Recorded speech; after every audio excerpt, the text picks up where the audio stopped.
Estou lendo um estudo de Neemias a partir do capítulo 12 e 27 em diante.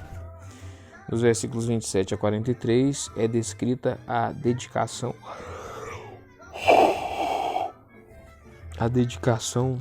dos muros de Jerusalém. No versículo 27, na qual foram dadas ações de graças a Deus por sua ajuda na reconstrução. Para essa cerimônia, os levitas e cantores vieram das vilas na vizinhança e se reuniram na cidade.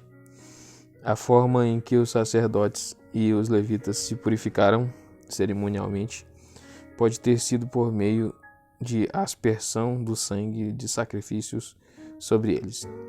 Neemias organizou 2 grupos de príncipes, sacerdotes, levitas, músicos e cantores para caminharem em procissão sobre os muros. Embora a porta do vale, perto do canto sudoeste da cidade, não seja especificamente mencionada neste trecho, parece claro que foi nesse lugar que as procissões começaram. Uma delas foi conduzida por Esdras, e esse grupo caminhou pelo muro do lado sul até a porta do esterco, versículo 31, e depois ao longo do muro leste. A segunda procissão estava a cargo de Neemias, que caminhou na parte traseira, depois prosseguiu pelo muro oeste e em seguida pelo muro norte. Ao caminhar, cantavam louvor a Deus com acompanhamento musical. Os 2 grupos finalmente chegaram à área do templo de Deus, no canto nordeste da cidade, onde ofereceram grandes sacrifícios e se alegraram. Versículo 23. 9 preparativos para o serviço do templo. Capítulo 12, do 44 ao 47. Os versículos 44 a 47 indicam de que forma era feita a provisão para os sacerdotes e para os levitas. Versículo 44, e para os cantores e os porteiros, versículo 45, e complementam, portanto, o que se diz acerca disso em 10, 32 a 39. 10. A segunda administração de Neemias. Quando, em 445 a.C., o 20º ano do reinado de Artaxerxes, Neemias foi nomeado governador da Judeia. Houve um acordo de que ele voltaria ao rei depois de um certo período. Mas foi somente depois de 12 anos, em 433 a.C., no 32º ano do reinado de Artaxerxes, versículo 6, que Neemias se apresentou ao rei da Babilônia. Na época devida, Neemias retornou a Jerusalém para continuar o seu trabalho como governador da Judeia. Ao reassumir a sua função, ele descobriu, para seu desgosto, que na sua ausência os judeus de Jerusalém tinham se tornado cada vez mais displicentes nas suas tarefas morais e espirituais, e esse capítulo conta uma série de exemplos disso. O primeiro exemplo está relacionado à tolerância demonstrada por um judeu proeminente e um amonita proeminente. Numa recente leitura pública da lei, como em 8.1.8, tinham dado atenção a Deuteronômio 23, do 3 ao 6, que decretava que, em virtude de os amonitas e moabitas não terem dado água e comida aos israelitas e terem contratado Balaão para invocar maldição sobre eles. Versículo 2, como está relatado em Números 22 ao 24, nenhum amonita ou moabita poderia desfrutar dos plenos direitos de pertencer à comunidade israelita. Mesmo assim, durante a ausência de Neemias, ninguém menos do que o sumo sacerdote Eliasibe, um homem já idoso a essa altura, a julgar por Esdras 10.6, tinha dado ajuda a ninguém menos do que o inimigo amonita Tobias, versículo 4, ao permitir que ele depositasse os seus móveis de casa nas salas do templo do Senhor, Esdras 8.29. Essa sala específica das dependências do templo fora uma como depósito para os dízimos do trigo, do vinho novo e do azeite. Versículo 5, para os servos do templo, mais visto que a contribuição dos dízimos tinha minguado, ultimamente estava desocupada e assim disponível para ser emprestada a Tobias, de quem Eliasibe era parente próximo. Quando Neemias soube do mal que Eliasibe fizera, ele ficou muito aborrecido, jogou todos os móveis de Tobias fora da sala e ordenou que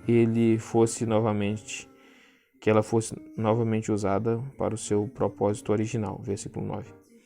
As consequências do fato de que a prática dos dízimos tinha sido negligenciada e de que as promessas da aliança alistadas em 10:35 a 39 não haviam se cumprido, foram que os servos do templo não receberam o sustento necessário e, para garantir a sua sobrevivência, foram forçados a abandonar a obra sagrada para a qual Deus os havia chamado e se tornaram agricultores.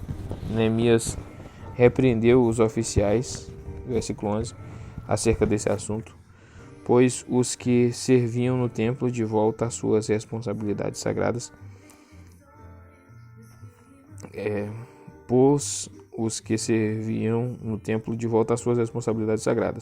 impôs novamente a prática dos dízimos. Versículo 12, e designou 4 homens confiáveis como encarregados dos depósitos. Versículo 13, que ficaram responsáveis pela distribuição de suprimentos aos seus colegas. Embora os judeus tivessem se comprometido em 10:31 a não se envolver em transações comerciais no sábado, logo esqueceram da sua promessa. Depois que Neemias havia retornado da Babilônia, ele viu homens que trabalhavam nos tanques de prensar uvas no sábado, carregando jumentos com cargas variadas e transportando para Jerusalém, e também vendendo alimentos. Versículo 15. Ele também viu comerciantes do Ponto Fenício de Tiro, que tinham 1/10 em Jerusalém vendendo peixes e toda espécie de mercadoria no sábado. Essas práticas deveriam ter sido impedidas pelos nobres de Judá. Versículo 17. Por isso Neemias os repreendeu. Ele também ordenou que as portas principais das cidades fossem mantidas fechadas desde o anoitecer, quando começava o sábado, até o anoitecer do dia seguinte. Versículo 19. Com relação a algumas portas menores que devemos pressupor que permaneciam abertas, Neemias nomeou alguns dos seus servos para que ficassem perto delas, a fim de garantir que nenhuma carga fosse levada para dentro da cidade no sábado. Houve alguns comerciantes, no entanto, que tentaram romper o bloqueio de Neemias, montando suas barracas fora de Jerusalém. Versículo 20. Mas Neemias os descobriu e os ameaçou com o aprisionamento. Assim eles decidiram não fazer isso novamente. Em seguida, substituiu os seus servos por levitas, como vigias das portas. Versículo 22. Apesar de os judeus terem feito uma aliança em 10:30 para não contrair matrimônios com os pagãos, essa promessa também foi logo descartada por eles. E Neemias descobriu os judeus que haviam se casado com mulheres de Asdod, de Amon e de Moabe. Versículo 23. Acerca dos que haviam se casado com mulheres de Asdod, na faixa costeira ocidental, no antigo território dos filisteus, a metade dos seus filhos falavam a língua de Asdod ou a língua de um dos outros povos, e não sabiam falar a língua de Judá. Neemias agiu em relação a eles com violência considerável, e devemos pressupor, embora isso não seja expressamente afirmado, que ele ordenou que os infratores se divorciassem das mulheres estrangeiras. O exemplo mais escandaloso de casamento misto ocorreu entre um dos filhos de Joiada, filho do sumo sacerdote Eliasibe, versículo 28, e uma filha de Sambalate. Parece que esse homem se negou a obedecer à ordem de Neemias para que despedisse a sua esposa. Então Neemias o expulsou para longe dele. Os últimos 2 versículos do livro, versículo 30 a 31, descrevem algumas das medidas positivas que Neemias tomou para corrigir o funcionamento das atividades na casa de Deus. Aí vem a bibliografia e acabou então o livro de Neemias.